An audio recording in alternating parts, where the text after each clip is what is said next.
Don't trip. You ain't going crazy. I know things look a little bit different. Just want y'all to get acclimated to seeing me in a different light. Cause we put to tell y'all about some shit that ain't penitentiary stories. I'm gonna take you into my childhood. Give y'all one of my life lessons.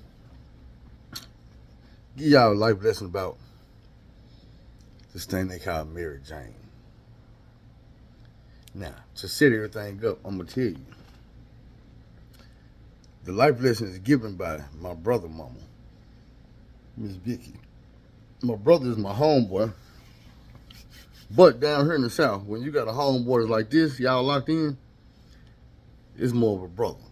Not to mention, I grew up in our house, living there, eating there, using the bathroom there, running up all the bills, you know what I'm saying?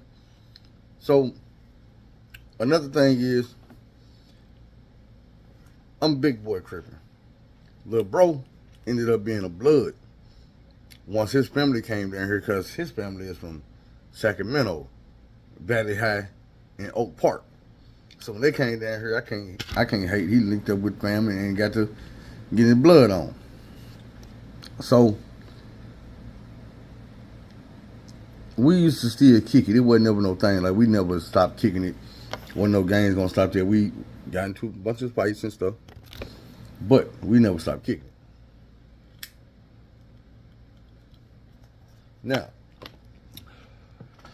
listen to this story from your favorite Haitian. I'm gonna tell you the story of the first time I got caught smoking weed. So we was in Little Rock on a street called Park Street.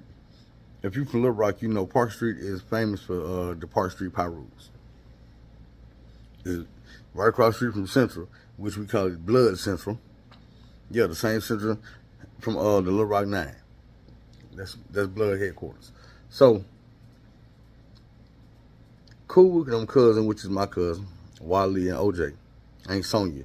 They stayed on the corner of 16th and Park Street. Now, it used to be Lokes on 16th, but it was Bloods on Park. How they work? Make it work. Thing about it is, now they stay on this corner across the street from QT's, which is a very famous little corner store across the street from Central. Now, here's the thing about it. The house they stay in is a duplex. So Wally and OJ them coming down here from Cali, is they having a, man, I wasn't gonna say nothing. They getting a lot of respect from the dudes down here. A lot of people look up to them because they own the Cali stuff. But the duplex that they live in is them in one apartment, and then a Crip named OG Bird in the very next little apartment. So it's all one house. It's two different houses. Y'all know how a duplex works. Now, they made it all work. They made it work. But we ended up in the backyard one day shooting dice. Now, at this time, I'm about 14, maybe 15. So we back there shooting dice. We smoking. Ain't Sonya come to the back cussing us out. Get the fuck from behind my house. I done told y'all about this bullshit. Don't be back here with this goddamn gambling in my house. And Bird, you stay next door. You want you take him in your goddamn house. Take him on the inside. Because I don't want that bullshit in my yard. So, we keep gambling. About 20, 30 minutes go by, and Sonya come back out. This time she got that thing, Old Rusty. Now it's two Old Rusties, because Aunt Sonya got an Old Rusty, and Grandma got an Old Rusty. Grandma just happened to be Sonya biological mom. So, and Old Rusty is their revolver, their big thing. Shouldn't a woman have a revolver this big? So she comes to the back door with Old Rusty. Didn't I tell you? Pure roaches, we scatter. So everybody break wild, and we come back.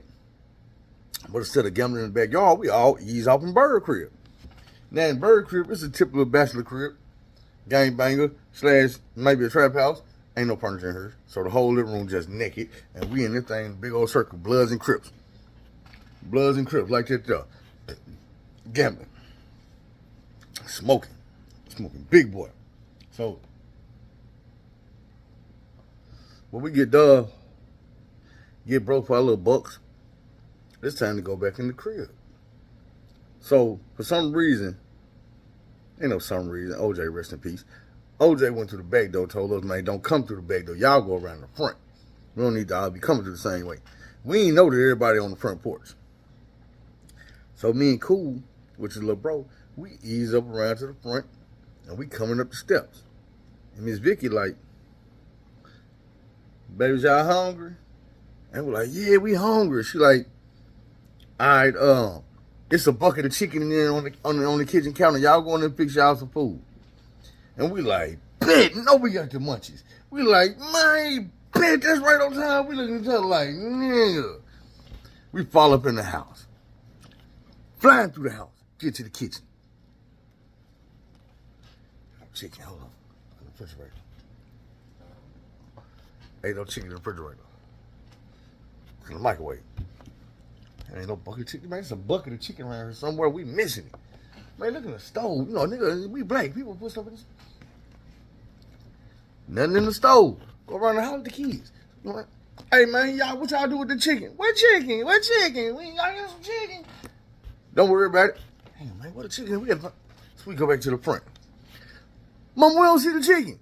I know you don't see no chicken with your high ass. Ain't no damn chicken there, but I know you got the munchies, and I know y'all hungry. That's why I sit your high ass and look for the chicken.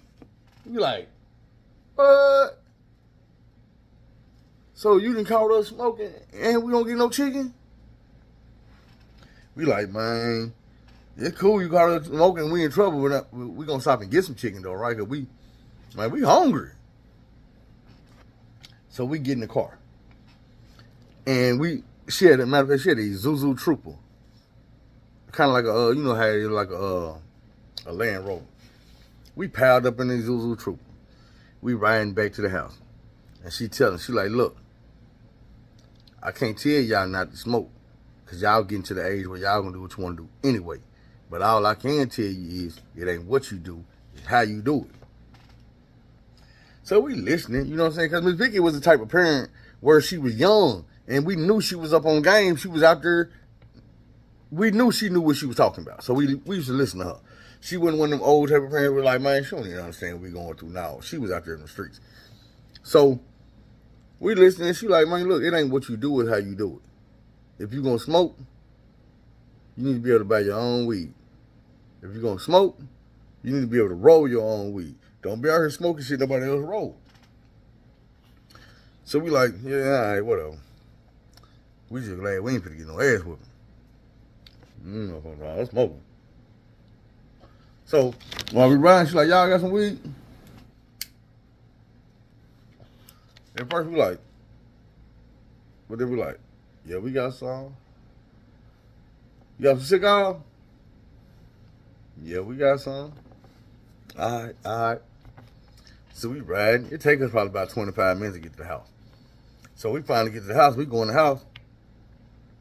We go up in the room like everything good. We finna play the game or whatever. And she called us back up front like, hey, come here. She's like, let me see the weed you got. She broke out the weed. Give me a cigar. So we give her a cigar. She gets breaking the weed. Sit down. Sitting down, we thinking, oh shit, we could smoke with mom. My mom was probably weed up. She breaking the weed down. Roll the blunt up. Twist that junk. Hand it to little bro. Light it up. Man, they grabbed the lighter.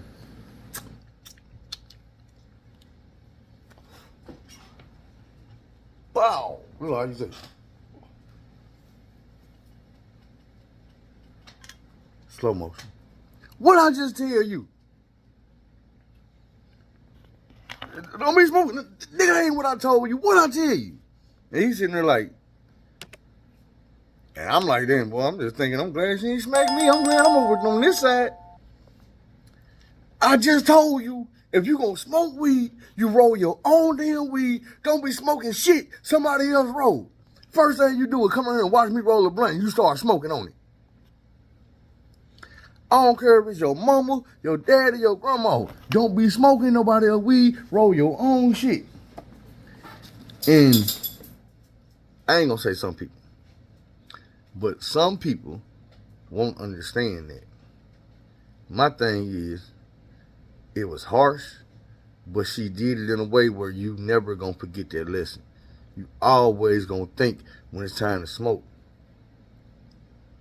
man, I'm gonna go get my own weed. I don't trust everybody. You know what I'm saying? You don't trust everybody. You go get your own shit. You don't need everybody to plug. You don't need to hit everybody weed. Like, and my brother DJ, his daddy used to say that. I used to look at him funny because he'd come around and we'd be smoking, and that nigga roll his own blunt up and just get the smoke in. He ain't passing none of that. And then he'd be like, man, we grown as hell. What I need to be smoking your weed for if I got my own? My thing is, I don't feel like that because I like to smoke with people. It's a social thing to me. You know what I'm saying? I feel like when you smoke with a person, you get to building that bond and talking, and you know what I'm saying? I really want to open my own counseling service, P-pipe counseling. I ain't going to tell you no more because I know somebody will get on the ball and do it. But,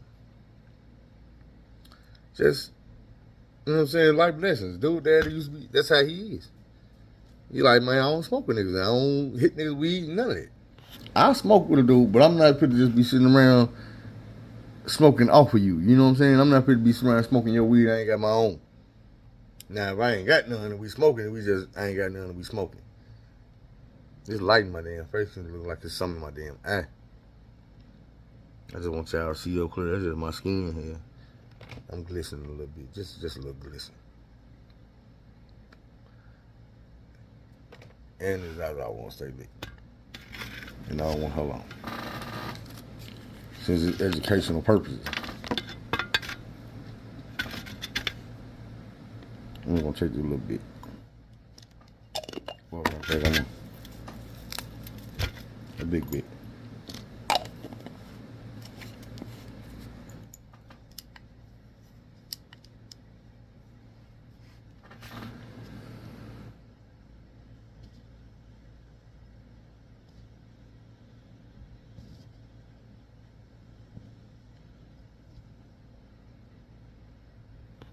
You can't really see shit. My light down. There's lights on it, but the lights down, so. This shit all kind of rainbow colors. Anyway, because this is an educational video about the hazards of smoking and not knowing who you're smoking with and what you're smoking. And we ain't going out like that, so. Don't be hitting everybody weed. Buy your own weed. And for you youngsters, I'm going to tell you something. It took me a while, I had to learn this. If you smoke, and you know you like to smoke weed, buy an ounce. Don't be around here gramming out, running through all your little money. You know what I'm saying? I had to figure it out for myself. Go and buy you an ounce. That way you get your deal. You got your shit to smoke. You're not running out of it. You're not sitting here buying the most expensive for the least quantity. You know what I'm saying? And if you do it right, you might make some of your money back, end up smoking for free. I'm just saying. I'm just saying. That's how the game goes.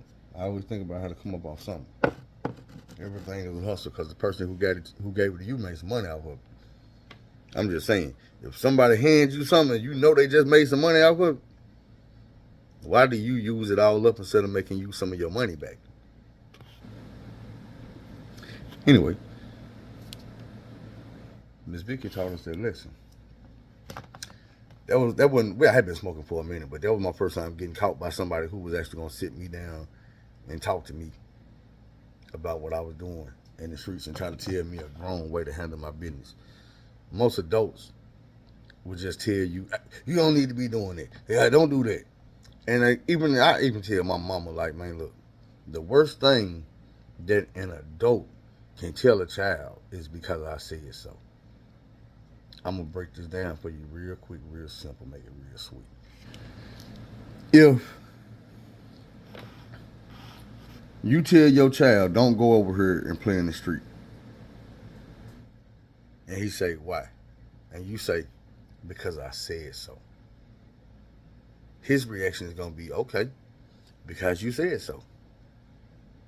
But when you turn your back, when you go down the street, or when I go down the street, or when you ain't looking, or when I'm not around you, I'm going to go play in the street. Because I don't know why not to, except for you said so. Well, right now, you're not saying so. Not only that, but I'm a child and I'm rebellious, so you saying so makes me want to do it anyway. Now, rewind that. And you say, hey, don't go out there and play in the street. Why not? Because, baby, these people around here don't know how to drive. They speeding up and down the street all day. The speed limit say 15, they going 50. If they hit you, they gonna kill you. You know Terrence down the street drink all the time. Do it always hitting the curb and running up and knocking it. That mailbox could be you. I don't want to lose you, so don't play in the street because you don't have control of what the people in the streets are doing. Stay out of the street. You're gonna get hit by a car, you're gonna die. I don't want to lose you. Your son goes down the street and it's time to play. When it's time to go play in the street, he thinking, drunk driver, get hit by a car, mama, daddy don't want to lose me. And not thinking, well, you ain't saying nothing now, so I'm taking my ass out on the street and play. Educate your kids. We think just because we grown, we supposed to have end-all, be-all authority to say this and they gonna do it. Kids don't work like that. Kids these days are way more advanced than we were, so they thinking for themselves a lot earlier. And just because you think for yourself don't mean you thinking right. See, 9 times out of 10, a child not going to be thinking right for this reason. No matter how smart he is, he ain't got no worldly experience. You know what I'm saying? Without experience, you can't get wisdom. You can be smart as hell with not 1 ounce of wisdom. Common sense ain't always going to be common. Look around. Just be for real. Common sense ain't common as you think it is. So, you have to educate these kids, man. You got to tell them exactly what it is. I ain't got no kids, but I always told myself, look at her. When I have some kids, I'm not going to pull no punches. I'm not going to sugarcoat shit. Yeah, it's cool to have your kids out here thinking Santa Claus and Easter Bunny. And you talk about their innocence. Why would you pull the wool over their eyes when you know better? Yeah, it's fun for kids, but guess what? Do you think kids that don't believe in Santa Claus have any less fun at Christmas? I'm just saying. When they grow up knowing their whole life that mama and daddy was the one making this happen. You know what I'm saying? Don't never let them forget mama and daddy made this happen. We sweated for you. We broke our back for you. To give you things that you wanted and the things that you needed. I'm never going to let my kids sit back and think it was Santa Claus. I'm like, Spouty, baby, I promise you, I catch a nigga coming down this chimney, I'm going to do him. For you. Santa Claus ain't coming down no chimney. So somebody come down there, I'm going to do him. And quit lighting your blunt back when your blunt already lit. Anyway, it wasn't too much to say on this subject, man. We got caught. Bro got smacked. And yes, we did smoke weed that other people rolled up. We was young. We was going to do that. Hey, I was still doing it when I was grown. Now I just really don't smoke with people. And if I do, we smoking mine. That is me and nephew, me and bro. I say I ain't crazy this time. This one went out. Look.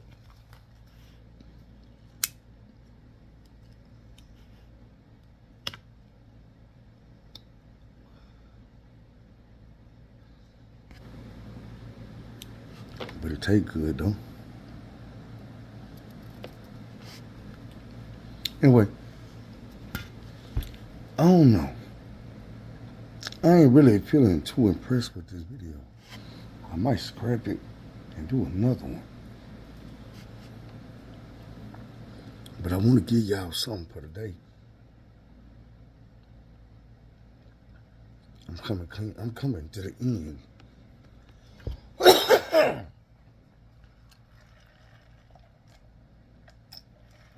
Of the prison stores. Matter of fact, we're going to get back on that.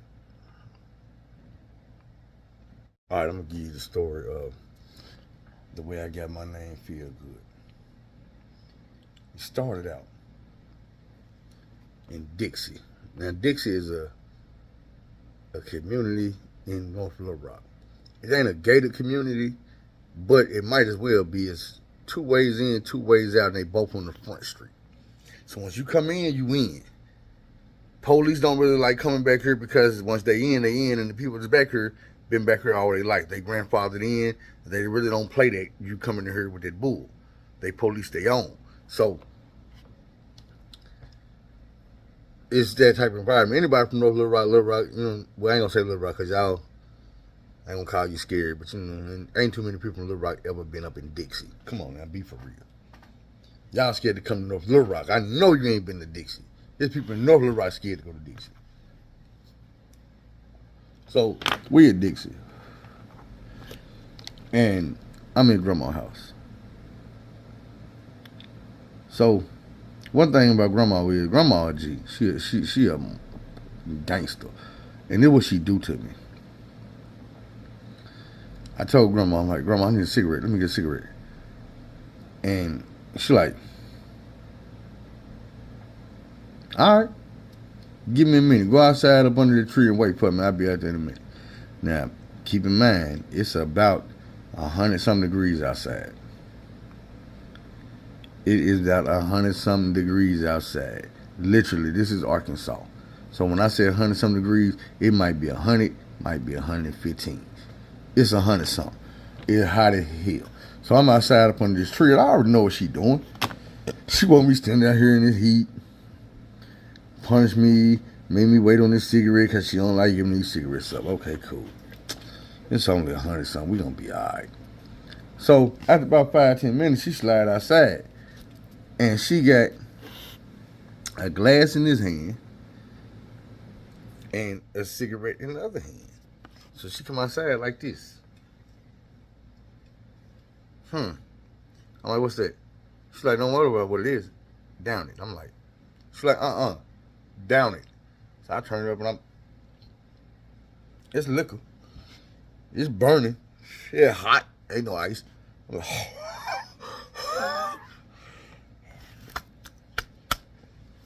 she got me. You got me. I'm out here in the heat. I'm drinking this. So then she hand me the cigarette. It's a filterless Winston red. About that long. It's 100. No filter.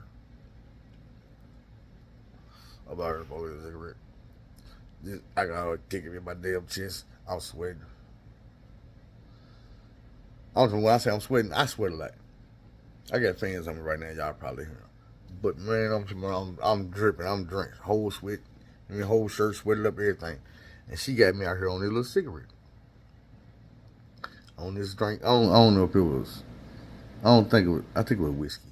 I don't think it was no cognac, I think it was whiskey. Granted, that type shit hit you with that whiskey. So she got me out here sipping on this brown. We gonna say it was whiskey. Man, I'm about to pass out trying to smoke on a cigarette, no filter on it. So when I finished, I had to smoke the whole cigarette. She left. She went back in the house. But I still smoked this whole cigarette because I'm like, damn. I don't smoke it. I ain't gonna never get another. So I go back in the house. I'm dizzy. I'm wobbling. I'm stumbling. And she like, you want another one? I'm like, shit. Yep, I ain't got to take it with no shot. With no shot, it was like 4 shots. But shit, boy, Granny, get a nigga. Rest in peace to Granny, man. That woman, let me tell you. Like, I was telling y'all about Miss Vicky, and I should have did this when I was talking about her on the other story. But this woman named Geraldine Jefferson.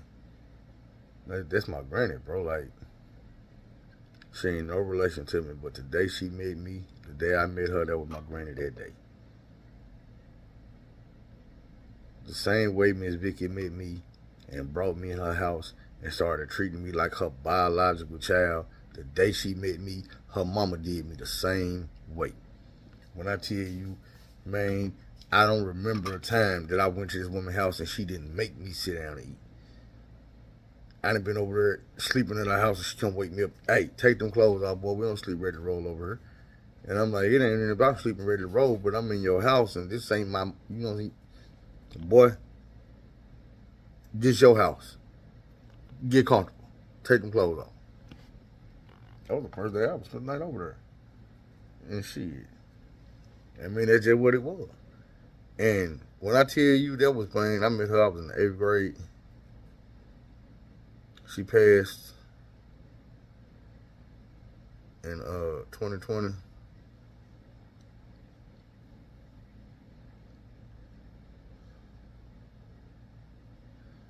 The thing about this is, and it's sad to me because as I tell y'all these stories, y'all gonna realize, man, I've been through so much shit with my real family when I felt like they wasn't there for me. They wasn't, I ain't even gonna say supporting because it wasn't about supporting, but just having a motherfucker back, man, being there as a child.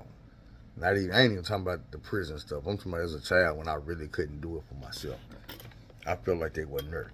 And even as a child, man, at the end of them years, Miss Vicky stepped in and did a whole, when I say a whole lot, like, man, no matter how much she really did or didn't do, I can't thank her enough for what I feel like she did, if that makes sense. You know what I'm saying? Because even as a child, I understood you don't have to let me, man, I done been to people's house, friends' house, where they mama and daddy won't let you in the house. You can't come in here and play. You can't come in here and wash your hands. You can't come in here and get a cup of water. You can't come use the bathroom. You stay outside. You're not allowed in my house. I done been to people's house like that. Hell, I got people I do like that. But what I'm saying is, I've never felt unwanted by anybody in this nigga family. Aunties, cousins. It's one thing to have a homeboy that you feel like this your brother.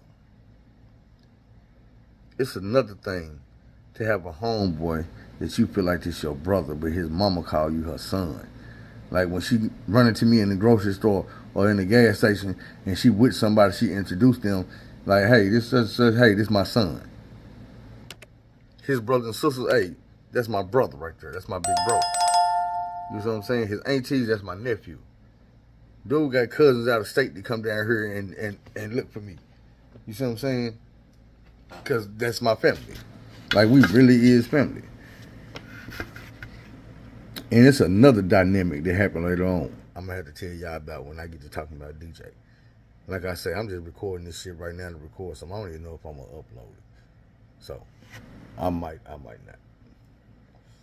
I might delete it because it's taking up too much room in my phone. And then I got the Haitian flag back here. I know y'all not used to that. And then I got the cherry on. I know y'all not used to that. You know what I'm saying? It's supposed to be about prison. We still in prison right now, so we supposed to be on the prison stuff. But we gonna get back to that. So I might get off this and tell the prison story. I gotta take the flag down. I really don't want to take my Haitian flag down right now. Free Haiti, man.